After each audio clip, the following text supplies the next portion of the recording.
ব্যতিক্রম সম্ভবত নেজামত সাহেব। ফরহাদকে দেখলেই তিনি চোখ মুখ কঠিন করে ফেলেন।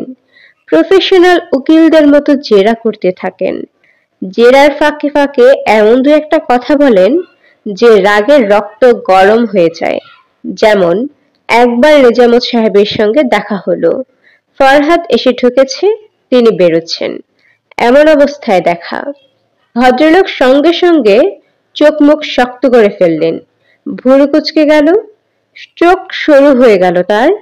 তিনি শীতল গলায় বললেন, তুমি কে? কাকে চাও? ভদ্রলোক ভালো করে জানেন ফরহাদকে এবং সে কার কাছে এসেছে, তারপরেও জিজ্ঞেস করা। ফরহাদ কাছুমাছু ভঙ্গিতে বলল, জি আমার নাম ফরহাদ, আমি আসমানির কাছে এসেছি। ও কি বাসায় আছে? ও আচ্ছা আচ্ছা, তোমাকে তো আরো কয়েকবার দেখেছি। তোমার দেশ জেনে কোথায়? জি নেত্রকোনা। নেত্রকোনার লোকদের বিশেষত্ব কি বলো দেখি। ফরহাদ চুপ করে রইল। ভদ্রলোক বললেন, নেত্রকোনার বিশেষত্ব হচ্ছে এই অঞ্চলের লোকজন সব সময় উল্টা ভাব ধরে থাকে। বুঝতে পেরেছ কি বললাম? জি না। যে বেকুব সে বুদ্ধিমান ভাব ধরে, যে মূর্খ সে জ্ঞানের ভাব ধরে, যে বেকার সে এমন ভাব ধরে থাকে যেন কোনো কোম্পানির জিএম। ফরহাদ চুপ করে রইল। তার মেজাজ খুবই খারাপ হচ্ছিল, কিন্তু আসমানির বাবার সঙ্গে মেজাজ খারাপ করার প্রশ্নই ওঠে না। নেত্রকোনার মেয়েদের বিশেষ গুণগুলো কি বলো দেখি। বলতে পারছো না। সে কি, তুমি নেত্রকোনার ছেলে হয়ে নেত্রকোনার মেয়েদের বিশেষ গুণ কি বলতে পারছো না? তাদের বড় গুণ হচ্ছে ঘরের কাজকর্ম তারা খুব ভালো পারে। বাংলাদেশে যত বুয়া আছে তারা শতকরা 60% আসে নেত্রকোনা থেকে। নেত্রকোনা হচ্ছে বাংলাদেশের বুয়া ভান্ডার। ভালো মতো খোঁজ নিলে দেখবে তোমার আত্মীয় স্বজনদের মধ্যে দুই একটা এক্সপার্ট বুয়া বের হয়ে যাবে। কথাগুলি অপমান করার জন্যই বলা। অপমান ফরহাদ গায়ে মাখে না, তবু মনটা খারাপ হয়। সে কিছুতেই ভেবে বের করতে পারে না নেজামত সাহেব তাকে এতটা অপছন্দ করেন কেন। তার পছন্দের মাপকাঠিটা আসলে কি? মেয়ের প্রেমিককে অপছন্দ করা সাধারণ নিয়মের মধ্যে পড়ে, তাই বলে এত অপছন্দ? সে রাজপুত্র না, তার চেহারা পিটার ও টুলের মতো না, বিদেশি কোম্পানির ভাইস প্রেসিডেন্ট না, তারপরেও একজন মানুষের সঙ্গে আরেকজন মানুষ সামাজিক সৌজন্য বজায় রাখবে না? তার মেয়ে আজে বাজে টাইপ একটা ছেলেকে তো পছন্দ করেছে। এই কারণে তিনি যদি রাগ করে থাকেন, সেই রাগটা তিনি করবেন তার মেয়ের উপর, ফরহাদের উপর না। কলিং বেলে চাপ দিয়ে ফরহাদ খুবই অস্বস্তি নিয়ে অপেক্ষা করছে। সম্ভাবনা শতকরা 90% যে দরজা খুলবেন নিজামত সাহেব। রিটায়ার্ড করা লোকজনের উপর সংসারের আজে বাজে কাজগুলি করার দায়িত্ব এসে পড়ে। ছোট ছেলে হয়তো কলেজের পড়া তৈরি করছে, কলিং বেল শুনে সে যাবে না। কাজের বুয়াও যাবে না, সেও জরুরি কিছু কাজ করছে, পরোটা ভাজছে হয়তো। একমাত্র কর্মহীন মানুষ হিসেবে বাড়ির কর্তাকেই যেতে হবে। বলাই বাহুল্য, দরজা খুলবেন নেজামত সাহেব এবং চোখ মুখ কুঁচকে বলবেন, তুমি কে, কাকে চাও? ফরহাদকে অবাক করে দিয়ে দরজা খুলল আসমানি। নামকরণের সার্থকতা প্রমাণ করার জন্যই সে মনে হয় এই ভোরবেলাতেই আসমানি রঙের একটা শাড়ি পরেছে। চুল টান টান করে মাথায় যে টাওয়ালটা পেঁচানো তার রঙও হালকা নীল। ফরহাদ মনে মনে ভাবল, মেয়েরা যদি জানতো গোসলের পর মাথার টাওয়েল জড়ানো অবস্থাতেই তাদের সবচেয়ে সুন্দর লাগে, তাহলে সব মেয়ে বিয়ে বাড়িতে কিংবা জন্মদিনের উৎসবে মাথায় টাওয়েল জড়িয়ে থাকতো। বিউটি পার্লারে মাথায় টাওয়েল জড়িয়ে সাজিয়ে দেওয়ার ব্যবস্থা থাকতো।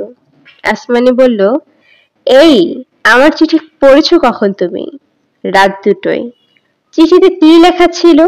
যখন এই চিঠি তোমার হাতে পড়বে তখনই তুমি এ বাড়িতে চলে আসবে। লেখা ছিল না? আসোনি কেন? রাত 2টোর সময় চলে আসবো? অবশ্যই। তোমাদের ফ্ল্যাট বাড়ির দারোয়ান এত রাতে আমাকে কম্পাউন্ডের ভেতরেই আসতে দিত না। সে গেট খুলতো না। গেট না খুললেও ইন্টারকমে খবর পাঠাতো। আমি নিজে এসে তোমাকে নিয়ে যেতাম। তুমি মস্ত একটা সুযোগ নষ্ট করেছো। কি সুযোগ? আমার প্রতি তোমার ভালোবাসা যে কতটা তীব্র তা প্রমাণ করার সুবর্ণ সুযোগ হেলায় হারালে। এরকম সুযোগ আর পাবে না। পাবো। হুম, পাবে না। দুদিন পর আমাদের বিয়ে হয়ে যাবে। বিয়ের পর তুমি আমার জন্য যতই পাগলামি করো না কেন, এই পাগলামি তখন আর ভালো লাগবে না। নাস্তা খেয়ে এসেছো? না। ভালো করেছো। মামার সঙ্গে নাস্তা খাও। খেতে খেতে গল্প করো। তারপর তোমাকে নিয়ে আমি বের হব। কোথায়? বিয়ের শপিং করব। আমি আজ 10টা শাড়ি কিনবো। শাড়িগুলো তুমি পছন্দ করে দেবে। আর তোমার জন্য শার্ট প্যান্ট এইসব আমি পছন্দ করে কিনবো। মামা আমাকে $1000 দিয়েছেন। আচ্ছা শোনো, ডলার কোথায় ভাঙাতে হয় তুমি জানো? জানি। আজ সারাদিনের জন্য মামা আমাকে একটা গাড়ি ভাড়া করে দিয়েছেন, মাইক্রোবাস। দুজন মাইক্রোবাসে সারাদিন ঘুরবো। তোমার অফিস নেই তো? অফিস আছে। একদিন অফিসে না যাবার জন্য নিশ্চয়ই তোমার চাকরি চলে যাবে না? তা যাবে না, শুধু 5 মিনিটের জন্য একবার দেখা করে আসতে হবে। 5 মিনিট কেন? তুমি আধ ঘন্টার জন্য গিয়ে দেখা করে আসো। আমি গাড়িতে বসে কোক খাবো, আর তুমি আধ ঘন্টার জন্য যাবে। হবে না? হবে। তোমাকে এমন চিন্তিত লাগছে কেন? চিন্তিত না, রাতে ভালো ঘুম হয়নি। আসমানি হাসতে হাসতে বলল, বিয়ের ডেট ফাইনাল হবার পর মেয়েরা রাতে এক ফোঁটাও ঘুমোতে পারে না। ছেলেরা নাক ডাকিয়ে ফোঁস ফোঁস করে ঘুমায়। তোমার ব্যাপারে দেখি উল্টোটা হচ্ছে। বিয়ের ডেট ঠিক হয়ে গেছে নাকি? ইয়েস স্যার, আগামী শুক্রবার। আসমানি হাসছে। ফরহাদ মুগ্ধ হয়ে তাকিয়ে আছে। এত সুন্দর করে কোনো মেয়ে হাসতে পারে তাই তার কল্পনায় ছিল না। বিয়ের পর আসমানিকে যে কাজটা করতে হবে তা হচ্ছে, প্রতিদিন ভোরে নাস্তা খাবার আগে তোয়ালে দিয়ে মাথা পেঁচিয়ে তার সামনে বসে দাঁড়িয়ে হাসতে হবে। হাসি থামাতে না বলা পর্যন্ত হাসি থামানো যাবে না। ফরহাদ বলল, তোমার মামা লোক কেমন? ভয়ঙ্কর টাইপ। একটু 19-20 করেছো কি তোমাকে কপ করে গিলে ফেলবে। তোমার বাবার চেয়েও ভয়ঙ্কর? বাবা ভয়ঙ্কর কোথায়? বাবা খুবই অর্ডিনারি টাইপ মানুষ। সামান্য বোকা। শিক্ষিত বোকা। শিক্ষিত বোকারা যেমন জ্ঞানী জ্ঞানী কথা বলেন, বাবাও তাই করেন। এটাও তার একমাত্র দোষ। রিটায়ার্ড করার পর অফিসে বোকামি করার সুযোগ পাচ্ছে না। যা করার বাসায় করছে। তোমার মামা জ্ঞানী কথা বলেন না? না। জ্ঞানী কথা শুনলে তিনি আছাড় দেন। খবরদার, তুমি কোনো জ্ঞানী কথা বলতে যাবে না। ওনার নাম কি? কামরুল ইসলাম। আশ্চর্য, তুমি সত্যি সত্যি ভয় পাচ্ছ নাকি? মামা অতি অতি অতি ভালো মানুষ। তার সঙ্গে 5 মিনিট কথা বললেই তোমার মন ভালো হয়ে যাবে। আসমানির মামা কামরুল ইসলাম উদম গায়ে চক্রা বক্রা রঙের বার্মিজ লুঙ্গি পরে চায়ের কাপ হাতে বসার ঘরে উপস্থিত হলেন। বয়স 50-এর কাছাকাছি, শরীর ভারী, মুখের ভাব গম্ভীর হলেও মানিসটা হাসি খুশি। তিনি এক হাতে নিজের ভুঁড়িতে থাবা দিতে দিতে অতি পরিচিত ভঙ্গিতে বললেন, তুমি হচ্ছে ফরহাদ। ফরহাদ উঠে দাঁড়ালো। তিনি বললেন, আসমানি বলেছিল তুমি বেটে। বেটে কোথায়? আমার কাছে তো লম্বাই মনে হচ্ছে। হাইট কত? 5 ফুট 5 ইঞ্চি। দাঁড়িয়ে আছো কেন? বসো। 5 ফুট 5 ইঞ্চি মানে কত সেন্টিমিটার? 1 ইঞ্চি সমান কত? 1.54 সেন্টিমিটার না? আমি বলতে পারছি না। কাগজ কলম নিয়ে বের করে ফেলো তো। কলম আছে? জি না। আচ্ছা দাঁড়াও, কাগজ কলম কিছুই লাগবে না। ক্যালকুলেটর এনে দিচ্ছি। জাপান থেকে গোটা 6 ক্যালকুলেটর এনেছি। যাকে যাকে উপহার দিতে ইচ্ছা করছে তাদেরকে শুরুতে একটা অঙ্ক করতে দিচ্ছি।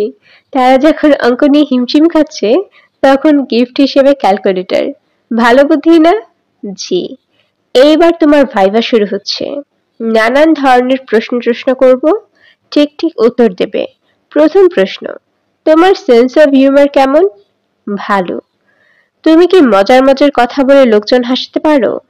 জি না। তাহলে তুমি কি করে বললে তোমার সেন্স অফ হিউমার ভালো? অন্যের কথায় হাসতে পারি, অর্থাৎ জোকস ধরতে পারো। জি পারি।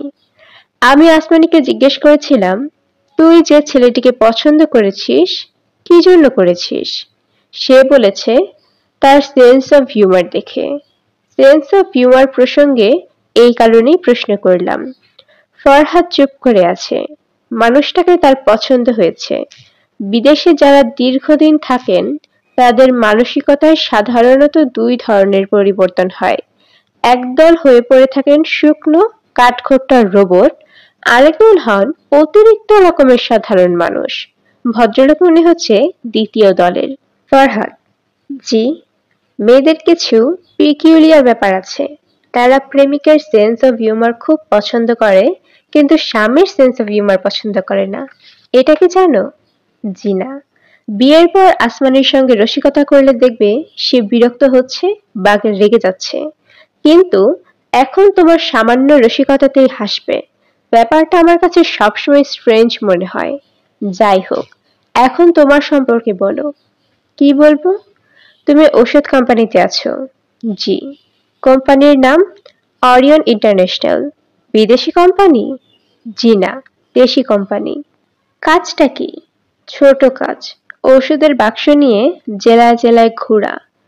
কাজটা করতে ভালো লাগে? জি না। অন্য কোনো কাজের চেষ্টা করছো? তেমন কিছু পাচ্ছি না। বেতন যা পাও তাতে কি তোমাদের চলে? জি। বাড়ি ভাড়া দিতে হয় না? না। নিজেদের বাড়ি? জি না, নিজেদের বাড়ি না। নিজের বাড়ি না, কিন্তু ভাড়া দিতে হয় না, এই ব্যাপারটা ঠিক বুঝতে পারলাম না। আমার এক আত্মীয়ের বাড়ি, তিনি দেশের বাইরে থাকেন। তোমরা সে বাড়ির কেয়ারটেকার? জি। তোমার আত্মীয় যদি দেশে চলে আসেন তখন কি হবে? কিংবা ধরো বিদেশে থেকেই বাড়িটা বিক্রি করে দেন তখন? ফরহাদ কিছু বলল না। আসমানীর মামা কিছুক্ষণ উত্তরের জন্য অপেক্ষা করলেন, তারপর অন্য প্রসঙ্গে চলে গেলেন। বোনেদের বিয়ে হয়েছে? আমার একটাই বোন, তার বিয়ে হয়েছে। বোনের স্বামী কি করেন? ব্যবসা করেন। বড় ব্যবসা নাকি ছোট ব্যবসা? ছোট। নাস্তা চলে এসেছে। পরোটা ভাজি, মুরগির ঝোল, পায়েস। একটা বাটিতে কলা, বিরাট আয়োজন। নাস্তা নিয়ে এসেছে আসমানের ছোট বোন নিশা। মেয়েটা এমনিতেই গম্ভীর, আজ তাকে আরো গম্ভীর লাগছে। সে ফরহাদের দিকে স্পষ্ট বিরক্তি নিয়ে তাকালো। ফরহাদ বলল, কেমন আছো নিশা? নিশার জবাব দিল না। সে ট্রে থেকে টেবিলে নাস্তার বাটি থালা নামাতে সব ব্যস্ত। এমন ভাব করছে যেন প্রশ্নটা সে শুনতেই পায়নি। আসমানের মামা বললেন, ফরহাদ, নিশার সঙ্গে তোমার বোধহয় তেমন আলাপ পরিচয় নেই। ও দারুণ রসিক মেয়ে, এটা কি তুমি জানো? ফরহাদ বলল, জি না, জানি না। ওর গল্পগুজব শুনলে হাসতে হাসতে পেটে খিল ধরে যায়। তাকে দেখে অবশ্যই এটা বোঝার কোনো উপায় নেই। এই নিশা, তোর দর্জির গল্পটা বলতো। নিশা গম্ভীর গলায় বলল, গল্পটা মনে নেই মামা। অবশ্যই মনে আছে, বল না। নাস্তা খাও, তারপর বলছি। আসমানের মামা বললেন, ও গল্প বলবে না। দাঁড়াও, আমিই বলি। এক দর্জি তার ছোট ছেলেকে নিয়ে বাজারে গেছে। সেখানে অন্য এক ছেলের সঙ্গে দেখা। লোকটা বলল, এ আপনার ছোট ছেলে না? দর্জি বলল, হ্যাঁ। লোকটা বলল, আপনার বড় ছেলেটা কত বড়? দর্জি বলল, ছোটটার চেয়ে 4 গিরা বড়। ফরহাদ তাকিয়ে আছে। কামরুল সাহেব হেসেই যাচ্ছেন। তার হাসির কারণে যে সোফায় বসেছিলেন সেই সোফা কাঁপছে। ফরহাদের কাছে মনে হচ্ছে শুধু সোফা না, পুরো বাড়ি কাঁপছে। ফরহাদের হাসি আসছে না। বাড়িঘর কাঁপিয়ে হাসার মতো কোনো গল্প এটা না। কিন্তু ভদ্রলোক এমন হাসছেন কেন? অস্বস্তি দূর করবার জন্য হাসছেন? ফরহাদের নিজেকে খুব বোকা বোকা লাগছে। আরেকটা গল্প বলি শোনো। এটা অবশ্যই নিশা বলেনি, কোনো এক পত্রিকায় পড়েছিলাম। এক ছেলে তার বন্ধুকে বলেছে, শেষ পর্যন্ত আমার চাচা শান্তি পেয়েছেন, চির শান্তি। বন্ধু বলল, তোর চাচা কি মারা গেছেন? সে বলল, না, চাচা মারা যাননি, চাচি মারা গেছেন। চাচি মারা গেছেন। গল্প শেষ করে ভদ্রলোক আগের চেয়েও বেশি উচ্ছ্বাস নিয়ে হাসছেন। ফরহাদ তাকিয়ে আছে। একসময় তিনি হাসি থামিয়ে বললেন, তোমাকে পরপর 2টা মজার গল্প বললাম, তুমি একটুও হাসোনি। তুমি যে বললে তোমার সেন্স অফ হিউমার ভালো, এটা তো তুমি ঠিক বলনি। মাইক্রোবাসে উঠতে উঠতে আসমানি বলল, মামাকে কেমন লাগলো? ফরহাদ বলল, ভালো। মামা হলেন সেলফ মেড ম্যান। ম্যাট্রিক পাশ করে দেশ ছেড়ে চলে গিয়েছিলেন। 3 বছর তার কোনোই খোঁজ খবর ছিল না, কেউ জানতো না তিনি কোথায়। 3 বছর পর দেশে ফিরলেন, কলেজে ভর্তি হলেন, পাশ করলেন, ইউনিভার্সিটিতে গেলেন, এমএসসি করে আবার দেশের বাইরে। বিয়ে করেছেন? না, বিয়ে করেননি। আমরা বিয়ে করতে বলেছি, মামা বলেছেন এখন আমার বয়স 54 চলছে, এখন বিয়ে করে করব কি? আমি বললাম, মামা পিকাসো 70 বছর বয়সে বিয়ে করেছিলেন। মামা বললেন, আমি কি পিকাসো নাকি? আমি অতি নগণ্য কামরুল ইসলাম। আসমানি হাসতে হাসতে বলল, মামা যতই না না করুক, আমরা উঠে পড়ে লেগেছি মামাকে বিয়ে দেবার জন্য। ভালো, মামা ভাগ্নির একসঙ্গে বিয়ে। আসমানি হাসছে। মেয়েরা তাদের হাসির যে সময় চট করে থামিয়ে দেবে, এটা ধরতে পারার কথা না। আসমানি এটা পারে নাকি পারে না। সে একবার হাসতে শুরু করলে অনেকক্ষণ হাসে। তার সামনে কখনো চট করে হাসি থামায়নি। ফরহাদ বলল, আমরা কোন দিকে যাব? প্রথমে কি তুমি ডলার ভাঙাবে? ডলার তো ভাঙাবোই, তবে প্রথমে ভাঙাবো না, দ্বিতীয়তে ভাঙাবো। প্রথমে গাড়ি করে আমরা 1 ঘন্টা ঘুরবো। তোমাকে অফিসে কখন যেতে হবে? 12টার দিকে গেলেই হবে। মনে থাকে যেন জাস্ট 5 মিনিটের জন্য যাবে। ওহ সরি, তোমাকে আধ ঘন্টা সময় দিয়েছিলাম। 5 মিনিটের বেশি লাগবে না। আমি তোমাকে লম্বা একটা চিঠি লিখে রেখেছিলাম। তুমি যদি আজ না আসতে, এই চিঠি তোমার বাসায় দিয়ে আসতাম। চিঠিকে সঙ্গে করে আছে এখন? চিঠির সঙ্গে থাকবে কেন? আমি কি পোস্টম্যান নাকি? ফরহাদ সিগারেট বের করলো। আসমানি বলল, তুমি দয়া করে জানালার ধার ঘেঁষে বসো। সিগারেটের ধোঁয়া জানালা দিয়ে বাইরে ফেলবে। আচ্ছা, যেদিন বিয়ে হবে সেদিন থেকে কিন্তু তোমার সিগারেট বন্ধ। শুধু ভোরবেলা নাস্তার সময় একটা, দুপুরে ভাত খাবার পর একটা, এবং রাতে ঘুমোবার আগে একটা। আচ্ছা, তবে বিশেষ বিশেষ উৎসবে কয়েকটা সিগারেট অ্যাড করা যেতে পারে, যেমন তোমার জন্মদিন, তোমার বিবাহবার্ষিকী। Thank you. সিগারেটের ধোঁয়া তোমার মতো বাইরে ফেলার কথা ছিল, তুমি ভেতরে ফেলছো কেন? সরি। তোমাকে যে চিঠি আমি লিখেছিলাম সেটা কি সত্যি সত্যি পড়তে চাও? সঙ্গে আছে? পড়তে চাও কিনা সেটা বলো। অবশ্যই চাই। পড়লে কিন্তু রাগ করবে, কারণ চিঠিতে মিষ্টি মিষ্টি কোনো ব্যাপার নেই। না থাকুক। আসমানি তার কোলে রাখা ব্যাগ থেকে চিঠি বের করলো। চিঠির সঙ্গে ছোট্ট একটা আয়না। কিশোরীদের মতো আনন্দময় গলায় বলল, চিঠি পড়ার আগে আয়নাটা দেখো। আয়নাটা সুন্দর না? না দেখেই বলে ফেললে হুম। এটা হলো বিশেষ ধরনের নাইট মেকআপ আয়না। এই আয়নায় পাওয়ারফুল সোলার ব্যাটারি আছে। দিনের বেলায় সূর্যের আলো থেকে এই ব্যাটারি চার্জ হয়ে থাকে। রাতে বোতাম টিপলেই আয়নার বাল্ব এমনভাবে জ্বলে যে আলোটা ঠিক মুখে এসে পড়ে। এই আলোতে আয়নায় মুখ দেখে মেকআপ নেওয়া যায়। সুন্দর না? খুব সুন্দর। হাতে নিয়ে দেখো। একটা সুন্দর জিনিস তোমার হাতে নিতে ইচ্ছা করে না? ফরহাদ আয়না হাতে নিল, বোতাম টিপলো, আলো জ্বালালো। আসমানি বলল, মামা প্রতিবারই যখন বিদেশ থেকে আসে সবার জন্য মজার মজার জিনিস নিয়ে আসে। নিশার জন্য কি এনেছে জানো? মাকড়সা। মাকড়সা? প্লাস্টিকের মাকড়সা। দূর থেকে দেয়ালে ছুঁড়ে মারলে দেয়ালের গায়ে লেগে থাকে। তারপর একেবারে আবার আসল মাকড়সার মতো দেয়াল বেয়ে বেয়ে নামতে থাকে। বলো কি? খুবই ঘৃণাকর। দেখবে? তুমি সঙ্গে করে নিয়ে এসেছো? তোমাকে দেখাবার জন্য এনেছি। আমি মাকড়সা দেখব না, চিঠি আগে পড়ি। তুমি চিঠি পড়বে? হ্যাঁ পড়বো। তখন আমি কি করব? তুমি জাপানি আয়নায় মেকআপ ঠিক করো, কিংবা মাকড়সা নিয়ে খেলা করো। ফরহাদ চিঠি পড়তে শুরু করলো। এই যে বাবু সাহেব, আসসালামু আলাইকুম। এবার আপনি এত দেরি করে ঢাকায় ফিরলেন কেন? আমার খুবই মেজাজ খারাপ হচ্ছে। আপনি কি জানেন, যখন আমার আপনাকে দরকার হয় তখনই আপনি ঢাকায় থাকেন না, এবং আপনার মধ্যে আছে রাক্ষস স্বভাব। যখন আপনি বলেন দুদিনের